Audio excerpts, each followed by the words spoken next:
स्वागत है आपका और एक नई वीडियो में जिसमें आज आप कुछ ना कुछ नया सीखने वाले हैं। तो मैंने लिया है 200 वाट का इन्वर्टर सर्किट। तो यह बहुत ही पॉपुलर सर्किट है जिसे आपने बहुत जगह पर देखा होगा और हमें इसके साथ चाहिए 12012 5 एम्पर का ट्रांसफार्मर जो कि कॉपर वाइंडिंग में है। यह बहुत ही हेवी ट्रांसफार्मर है। इस तरह का आपको एक ट्रांसफार्मर ले लेना है। अब हम इसकी वायरिंग करने वाले हैं। तो इस ट्रांसफार्मर की जो आउटपुट की जो वायरिंग होती है 12012 जो 12 वायर है इसे हम मॉसफेट पे कनेक्ट कर देंगे और दूसरी भी जो हम ट्रांसफार्मर की आउटपुट है इसे भी हम दूसरे चैनल के मॉसफेट पे कनेक्ट कर देंगे। तो इस तरह से हमारा 12 का कनेक्शन हो जाएगा और जो ट्रांसफार्मर की 0 आउटपुट है इसे हम सर्किट के पॉजिटिव पे कनेक्ट कर देंगे। तो इस तरह से इसका कनेक्शन होगा जो कि ट्रांसफार्मर को हम सर्किट पे इस तरह से कनेक्ट करने वाले हैं। तो बहुत ही सिंपल कनेक्शन है 12 इस तरह से हमें इसे कनेक्ट कर देना है और ये बैटरी कनेक्शन इस तरह से होने वाला है। तो अब हमारा ये कनेक्शन हो गया है। अब हम एक लेंगे ब्रिज रेक्टिफायर।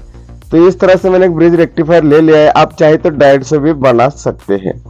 तो ये ब्रिज रेक्टिफायर की जो बीच वाली 2 ले गए इसे हम ट्रांसफार्मर की जो आउटपुट होता है जो कि 220 वोल्ट आउटपुट होता है इसे हम ब्रिज रेक्टिफायर के इनपुट पे कनेक्ट करने वाले हैं।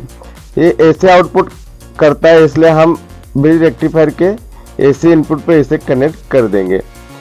तो दोनों वायर को हम इस तरह से कनेक्ट कर देंगे। तो अब हमारा एसी इनपुट का कनेक्शन हो गया है। अब हम इसे आउटपुट के लिए एक कैपेसिटर यूज करने वाले हैं। तो आप देख सकते हैं कि 47EF 450 वोल्ट का ये कैपेसिटर हमने ले लिया है।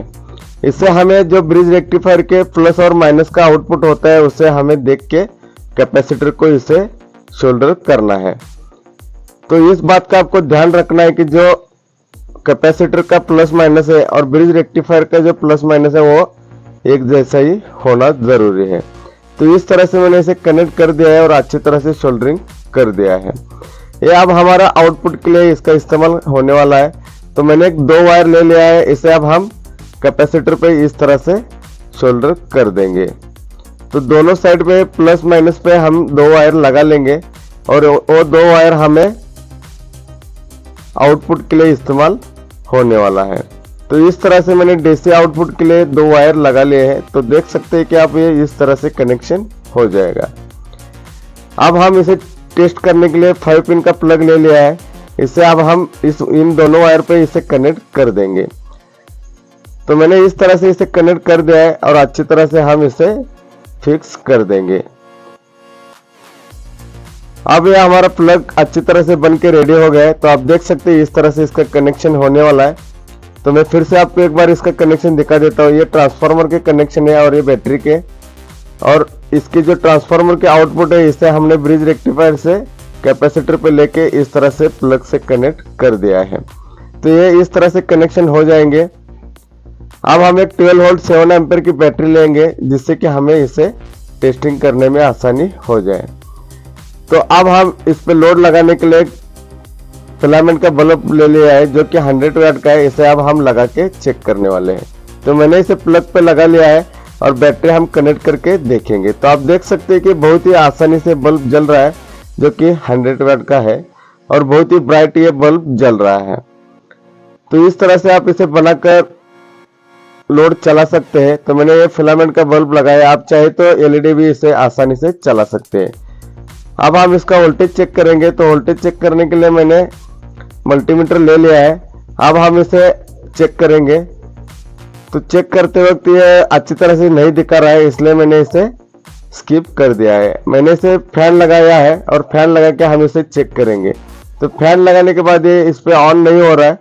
तो मैंने ये जो कैपेसिटर और ब्रिज रेक्टिफायर लगाया था उससे निकाल दिया है और डायरेक्ट ही फैन को इस तरह से कनेक्ट कर दिया है। अब हम इसे ऑन करके देखेंगे। तो मैंने इसे बैटरी से कनेक्ट करने के बाद आप देख सकते हैं कि ये फैन ऑन हो गया है।